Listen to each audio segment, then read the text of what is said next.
কেনেকৈ অনুভৱ কৰিছে? বহুত ভাল লাগিল। আজি মই কোকৰাঝাৰৰ ফকীৰাম কলেজত ষ্টুডেণ্টসকলক এড্ৰেছ কৰিবলৈ আহিছোঁ। তেখেতসকলৰ এনুৱেল ফেষ্টিভেল আছিলে, এনুৱেল কলেজ উইক আছিলে। প্ৰিন্সিপাল ডাঙৰীয়া ইনভাইট কৰাৰ কাৰণে মই আহিছোঁ আৰু বহুত ভাল লাগিল ইণ্টাৰেকশ্যন কৰি, ফেকাল্টিৰ লগতো ইণ্টাৰেকশ্যন কৰিলোঁ আৰু আমাৰ ষ্টুডেণ্টছৰ লগতো ইণ্টাৰেকশ্যন কৰি বহুত ভাল লাগিছে। বাইদেউ, ইতিমধ্যে ছাত্ৰ সমাজে APSC UPSCৰ ওপৰত অধিক গুৰুত্ব দিয়াৰ পৰিলক্ষিত হৈছে। এই ক্ষেত্ৰত আপুনি সিহঁতক কি আহ্বান জনাব?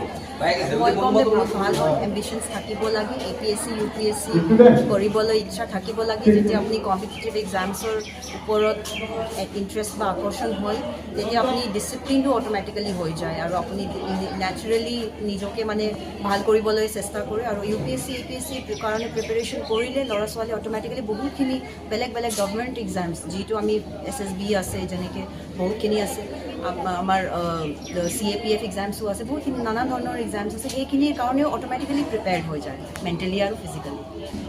আহিছিলে, কেনেকৈ অনুভৱ কৰিলে আৰু কি ক'ব? তো বহুত ভাল লাগিছে যে আমাৰ কোকৰাঝাৰ ডিষ্ট্ৰিক্টৰ ডিষ্ট্ৰিক্ট কমিশ্যনাৰ মেডাম শ্ৰীমতী মাচিন্দা মাৰ্টিন মেডাম IAS। চ' আমাৰ আহি পেলাই মেডামে আমাৰ ছাত্ৰ ছাত্ৰী ইনকাৰেজ কৰিছে কেনেকৈ APSC আৰু UPSC প্ৰিপেয়াৰ হ'ব লাগে, কেনেকৈ এটেম্প কৰিব লাগে, কেনেকৈ প্ৰিপেয়াৰ কৰিব লাগে, নিজৰ ফিউচাৰত চিভিল ছাৰ্ভিচত এপ্লাই হ'বৰ কাৰণে, উত্তীৰ্ণ হ'বৰ কাৰণে ছাজেষ্ট কৰিছে। ধুনীয়াকৈ মই বহুত ভাল পাইছোঁ। আৰু মেডামে যে আমাৰ কোকৰাঝাৰ কলেজত আহিছে CPS হিচাপত, মই ইয়াৰ কাৰণে মেডামক বহুত ধন্যবাদ জ্ঞাপন কৰিছোঁ আৰু বহুত আনন্দিত যে আমাৰ কোকৰাঝাৰ কলেজত যে এজন VCয়ে আহি পেলাই ছাত্ৰ ছাত্ৰীক বহি ইণ্টাৰেকশ্যন কৰিছে, এইটো আমাৰ কাৰণে বহুত গৌৰৱৰ কথা।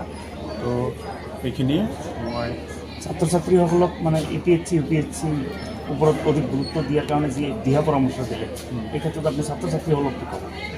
ছাত্ৰ ছাত্ৰীয়ে মেডামে যেনেকৈ ছাজেষ্ট কৰিছে তেনেকৈ পঢ়িবৰ কাৰণে প্ৰিপেয়াৰ কৰিবৰ কাৰণে কৈ গ'ল, মেডামে ছাজেষ্ট কৰিলে। ছাত্ৰ ছাত্ৰীক মই এটাই আহ্বান যে এইটো ফ'ল' কৰিব লাগে আৰু আগন্তুক দিনত ইহঁতৰ নিজৰ কেৰিয়াৰটো এচিভ কৰিবৰ কাৰণে মেডাম ছাজেষ্ট কৰাৰ নিচিনা প্ৰিপেয়াৰ কৰি ইহঁতৰ নিশ্চয় উত্তীৰ্ণ হ'ব বুলি মই আশা কৰোঁ।